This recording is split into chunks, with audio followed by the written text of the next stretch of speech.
ನೋಡಿ, ಪಕ್ಷಕ್ಕೆ ಮುಜುಗರ ಆದ್ರೆ ರಾಜೀನಾಮೆಯನ್ನ ನೀಡ್ತೇನೆ ಅಂತ ನಾಗೇಂದ್ರ ಹೇಳಿದ್ದಾರೆ. ರಾಜೀನಾಮೆ ವಿಚಾರ ಸಿಎಂ ಜೊತೆ ಚರ್ಚಿಸಿ ತೀರ್ಮಾನ ತಗೊಳ್ತೀನಿ ಅಂತ ದೇವನಹಳ್ಳಿಯಲ್ಲಿ ಏರ್ಪೋರ್ಟ್ ಅಲ್ಲಿ ನಾಗೇಂದ್ರ ಕೊಟ್ಟಿರುವ ಹೇಳಿಕೆ.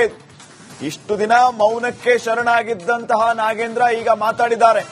ಅವ್ರು ಹೇಳ್ತಾ ಇರೋದೇನಂತಂದ್ರೆ, ಪಕ್ಷಕ್ಕೆ ಮುಜುಗರ ಆಗುತ್ತೆ ಅಂತ ಆದ್ರೆ ನಾನು ರಾಜೀನಾಮೆಯನ್ನ ನೀಡ್ತೇನೆ, ರಾಜೀನಾಮೆ ವಿಚಾರ ಸಿಎಂ ಜೊತೆ ಚರ್ಚಿಸಿ ತೀರ್ಮಾನವನ್ನ ತೆಗೆದುಕೊಳ್ತೀನಿ ಅಂತ ಹೇಳಿದ್ದಾರೆ.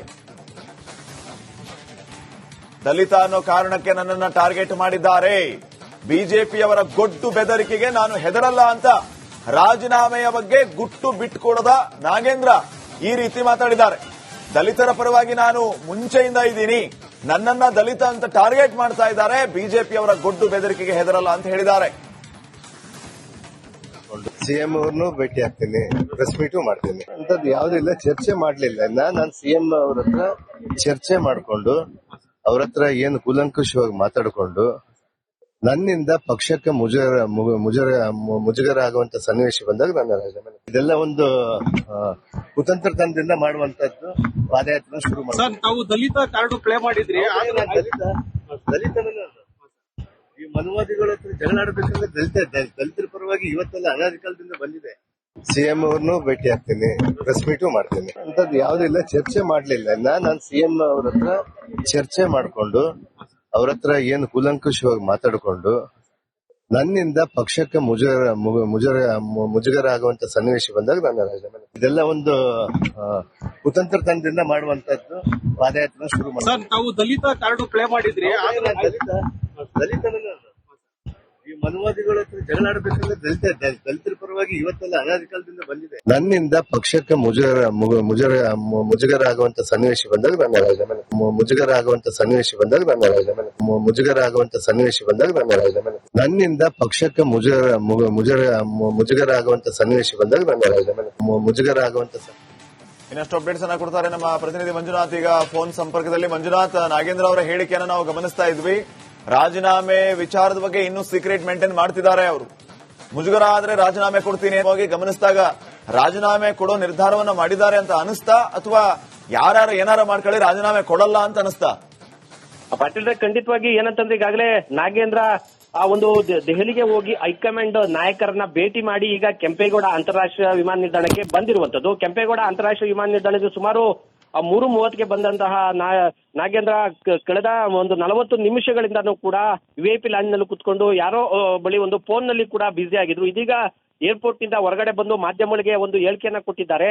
ಏನಂತಂದ್ರೆ, ಈಗಾಗಲೇ ನಾನು ಸಿಎಂ ಡಿ.ಕೆ. ಶಿವಕುಮಾರ್ ಬಳಿ ನಾನು ಕೂಲಂಕುಷವಾಗಿ ನಾನು ಈ ವಿಚಾರವನ್ನ ಚರ್ಚೆ ಮಾಡ್ತೇನೆ, ಪಕ್ಷಕ್ಕೆ ಮುಜುಗರ ಆಗುವಂತಹ ಸಂದರ್ಭ ಬಂದ್ರೆ ನಾನು ಖಂಡಿತವಾಗಿ ರಾಜೀನಾಮೆಯನ್ನ ಕೊಡ್ತೇನೆ ಅಂತ ಹೇಳೋದ್ರ ಮೂಲಕ, ಜೊತೆಗೆ ಏನು ಬಿಜೆಪಿಯವರು ಈಗ ಗೊಡ್ಡು ಬೆದರಿಕೆಗಳನ್ನ ಹಾಕ್ತಾ ಇದ್ದಾರೆ, ಅದಕ್ಕೆಲ್ಲ ನಾನು ಬೊಗ್ಗೋ ಮಗನೇ ಅಲ್ಲ, ನಾನು ಇದಕ್ಕೆಲ್ಲಾನು ಪತ್ರಿಕಾಗೋಷ್ಠಿ ಕರೆದು ನಾನು ಇದಕ್ಕೆ ಉತ್ತರವನ್ನ ಕೊಡ್ತೇನೆ ಅಂತ ಹೇಳೋದ್ರ ಮೂಲಕ ಈಗ ಬೆಂಗಳೂರು ಕಡೆ ಹೊರಟಿದ್ದಾರೆ. ಆದ್ರೆ ಈ ಒಂದು ಹೇಳಿಕೆಗಳನ್ನ ನಾವು ಗಮನಿಸೋದೇ ಆದ್ರೆ ಇನ್ನ ಹೈಕಮಾಂಡ್ ನಾಯಕರ ಬಳಿನೂ ಕೂಡ ಈಗ ನಾಗೇಂದ್ರ ಚರ್ಚೆಯನ್ನ ಮಾಡಿದ್ರೆ, ಜೊತೆಗೆ ಕೊನೆಗೆ ಇನ್ನ ಡಿ.ಕೆ. ಶಿವಕುಮಾರ್ ಬಳಿ ಮಾತನಾಡಿ ಒಂದು ನಿರ್ಧಾರಕ್ಕೆ ಬನ್ನಿ ಅಂತ ಹೇಳಿರುವಂತ ಒಂದು ಸೂಚನೆ ಇದೆ ಅನ್ನುವಂತಹ ಮಾಹಿತಿ ಈಗ ನಮಗೆ ಇವರ ಹೇಳಿಕೆಯಲ್ಲಿ ಸಿಗ್ತಾ ಇದೆ. ಹೀಗಾಗಿ ಈಗ ಹೈಕಮಾಂಡ್ ನಾಯಕರು ಹೇಳಿರುವ ಪ್ರಕಾರ ಈಗ ಡಿ.ಕೆ. ಶಿವಕುಮಾರ್ ಬಳಿ ಕೂಡ ಈಗ ಸಚಿವ ನಾಗೇಂದ್ರ ಚರ್ಚೆಯನ್ನ ಮಾಡ್ತಾರೆ. ತದನಂತರ ರಾಜೀನಾಮೆ ಕೊಡುವಂತಹ ಬಹುತೇಕ ಸಾಧ್ಯತೆಗಳು ಇವೆ ಅಂತ ಈಗೂ ಕೂಡ ಹೇಳಲಾಗ್ತಾ ಇದೆ. ಯಾಕೆಂತಂದ್ರೆ ಇನ್ನು ಕೂಡ ನಾಗೇಂದ್ರ ಪತ್ರಿಕಾಗೋಷ್ಠಿಯನ್ನ ನಡೆಸಿ ತನ್ನ ರಾಜೀನಾಮೆ ನಿರ್ಧಾರವನ್ನ ಪ್ರಕಟ ಮಾಡಬಹುದು ಅನ್ನುವಂತಹ ಮಾಹಿತಿ ಈಗ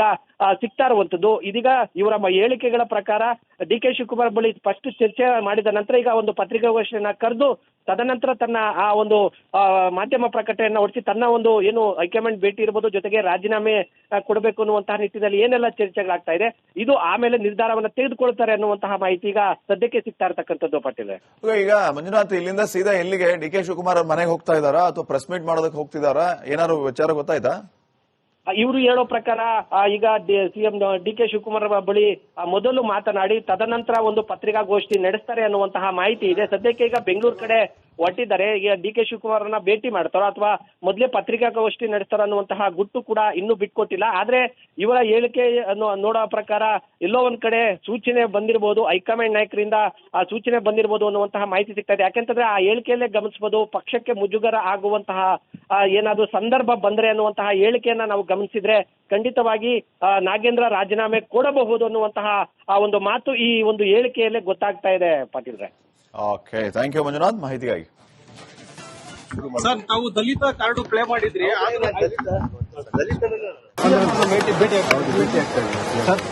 ಸರ್ ಏನು ಭೇಟಿ ಆಗ್ತಿದೆ ಸರ್, ಅಲ್ಲ ಸರ್, ಈಗ ಸಿಎಂ ಅವ್ರನ್ನ ಭೇಟಿ ಆಗ್ತೀರಿ ಇಲ್ಲ ಪ್ರೆಸ್ ಮೀಟ್ ಮಾಡ್ತೀರಾ? ಸಿಎಂ ಅವ್ರನ್ನು ಭೇಟಿ ಆಗ್ತೀನಿ, ಪ್ರೆಸ್ ಮೀಟು ಮಾಡ್ತೀನಿ. ಅಲ್ಲ ಸರ್, ಆಮೇಲೆ ಸಿಎಂ ಅವರು ಹೇಳಿದ್ದಾರೆ ರಾಜೀನಾಮೆ ವಿಚಾರ ಸಂಬಂಧಪಟ್ಟಂತೆ ನಾಗೇಂದ್ರ ಅವರೇ ಸ್ಪಷ್ಟನೆ ಕೊಡ್ತಾರೆ ಅಂತ ಹೇಳ್ತಾರೆ. ಸೊ ಏನ್ ಆಗ್ತಿದೆ ಸರ್?